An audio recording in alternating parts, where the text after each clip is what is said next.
16ல் 127. 16ல் 127. இன்னும் பொறுமையுடன் இருப்பீராக. எனினும் அல்லாஹ்வின் உதவி இல்லாமல் நீர் பொறுமையுடனே இருக்க முடியாது. அவர்களுக்காக கவலைப்பட வேண்டாம்.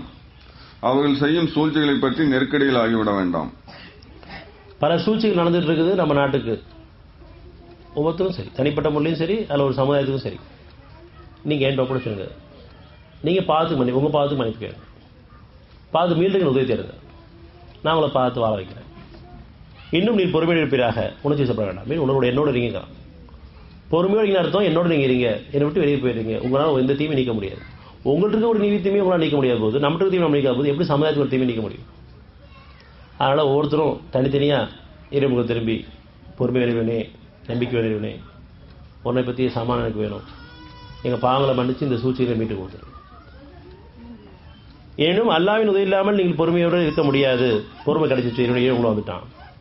அவளுக்காக நீ கவலைப்பட வேண்டாம். அவள் செய்யும் சூழ்ச்சி நெருக்கடி ஆயிட வேண்டாம். நெருக்கடி வேண்டாம், மனசில் உணர்ச்சி வேண்டாம். சமாதானம் அடைஞ்சுன்னா உங்களை பாதுகாக்கப்பட்ட வாழ்க்கை. எப்படி நம்ம இறைமுகம் திரும்பி பிரார்த்தனை இருக்கும்போது மனசு அமைதியை கொடுத்து உடலை சுகப்படுத்துறானோ, ஆனால் எப்படியே பார்க்குறவங்களுக்கு ஒன்றுமே செய்யாமல் இருக்காங்களே எப்படி சுகமானு கேட்பாங்க.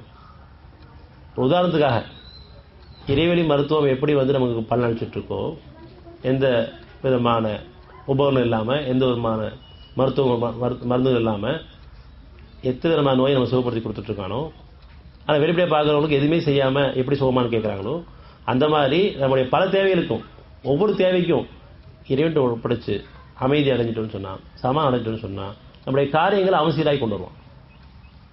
அல்லது ஞானங்களுக்கும் நம்ம வழிநடத்துவோம்.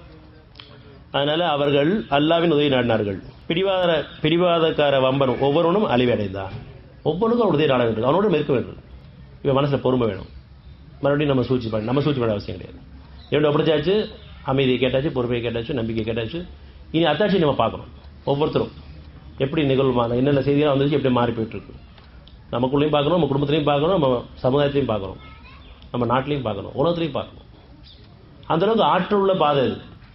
அவனுடைய அனுமதிலாம் இது நிகழ்ந்துடாது.